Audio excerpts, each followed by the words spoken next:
తాత నమస్తేనే. నమస్తే నాయన. ఏం పేరు? నా పేరు లచ్చయ్య. లచ్చయ్య, ఏం చేస్తుంటావే? ఇక్కడ ఇసుక అమ్ముకుంటూ కొడుక.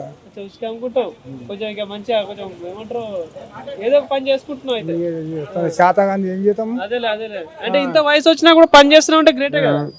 92 పోయిన జనవరికి 92. 92 గ్రేట్. ఇంత 92 ఇప్పుడు బతకాలంటే అసలు బతకలేరు ఇప్పుడు. పెట్టి పుట్టాలి అంతేనా? అంతే. ఎక్కడ ఏరియాలో ఉండేది? ఇంద్రనగర్. ఇంద్రనగర్ కిందకి వస్తుంది ఇది. ఓకే దాదా, ఏం లేదు, ఇప్పుడు తెలంగాణ రాష్ట్రంలో కాంగ్రెస్ ప్రభుత్వం ఉంది, ఇంతకుముందు కేసీఆర్ ఉండే, ఇప్పుడు మళ్ళీ బీజేపీ కూడా ఉంది. సో ఎట్లా ఉంది, ఎవరు గెలిచేటట్టు అనిపిస్తా ఉంది? ఏంది పరిస్థితి? కేసీఆర్ వస్తేనే మంచిది. కేసీఆర్ వస్తే మంచిదా? కేసీఆర్ వస్తేనే మంచిది. ఎందుకే?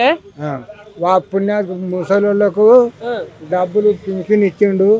రాజశేఖర్ రెడ్డి 200 ఇచ్చిండు.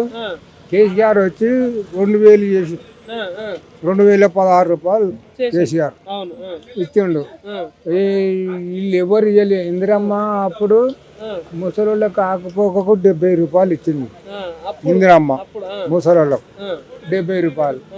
ఆమె తర్వాత రాజశేఖర రెడ్డి 200. రాజశేఖర్ రెడ్డి తర్వాత కేసీఆర్ 2016. మరి ఇప్పుడు రేవంత్ రెడ్డి 4000 ఇస్తాడు. మరి 4000 ఇస్తాడు కానీ అయ్యాడు. మళ్ళా రాడు, వాడు ఇయ్యాడు. 10 ఏళ్ళు నేనే ముఖ్యమంత్రి అంటాడు. మరి రేవంత్ రెడ్డి ముఖ్యమంత్రి అయితే నేను అవుతాను అయ్యిండు కానీ ఆయన ఏమి రోడ్డు చేస్తున్నాడా, ఏది చేస్తున్నాడా? ఏ రోడ్డు? ఊర్లో మీ రోడ్ల పరిస్థితి ఎట్లుంది? మరి ఎక్కడ ఏం రోడ్డు లేవు. చూడండి మీరే, అక్కడ దాకా పోయి చూడు, ఇదంతా చూడు, ఏం రోడ్డు అయినా రోడ్డు చేపియాడు, మంత్రులు చూడాడు. అవే కేసీఆర్ ఇచ్చిన 2016 రూపాయలే వస్తున్నాయి. మరి బీజేపీ లేదా ఇక్కడ అసలు? బీజేపీ వాళ్ళు కూడా ఉన్నారు, కొంతమంది ఉన్నారు. వాళ్ళు బీజేపీ వాళ్ళు ఉండి వాళ్ళు కూడా మంచిగా ఆయన కూడా చేస్తారు. వాళ్ళు ఏమైనా గెలిచే ఛాన్స్ ఉందా ఈసారి? ఏమో గెలిచేది నమ్మకం లేదు. కేసీఆర్ అయితే వస్తాడు.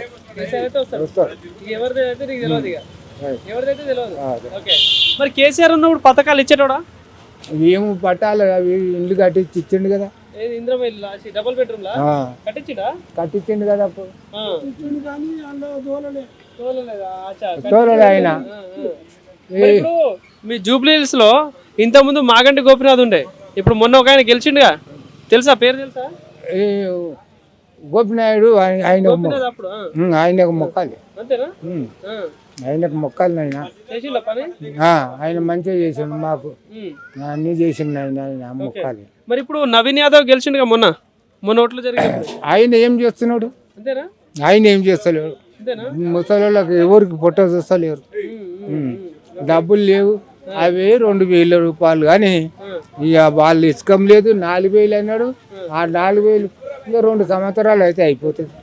ఇప్పుడు జిహెచ్ఎంసీ ఓట్లు వస్తాయి, ఇప్పుడు కార్పొరేటర్ ఓట్లు ఇప్పుడు మళ్ళీ వస్తాయి. ఏంది మరి సార్, ఎవరు గెలిచేటట్టు అనిపిస్తుంది? మళ్ళీ ఎవరు గెలుస్తుంది అంటే ఆయన భగవంతుడు ఉండాలి, దేవుడు ఉన్నాడు. దేవుడు నిర్ణయిస్తారా? అంతే. ఓట్లు వేసేది మీరే కదా? ఓట్లు వేసేది మేమే కానీ వాళ్ళు ఎవరు మంచిగా చేస్తే వాళ్ళకి ఇస్తాం. నీ మనసులో ఏంది? నీ మనసులో ఏముంది? ఇప్పుడు ముసలిలో డబ్బులు కావాలి అంతే. మాకు ఇస్తా అని ఈయన ఎక్కినప్పుడు సంది ఇస్తా.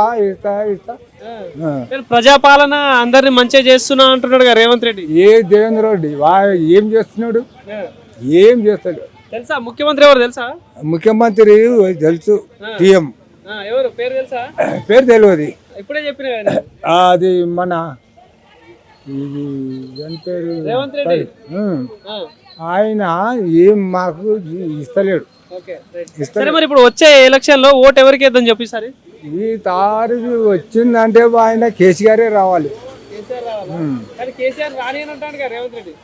రానియాడు. ఎట్లా రానియాడు? ఆయన బిగ్గర పట్టుకుంటాడా? చూస్తాడా? ఓటు వేసేది మేము. వస్తాడు తప్పనిసరి. ఊళ్ళన్నీ కొట్టుకుంటాడు, వస్తాడు.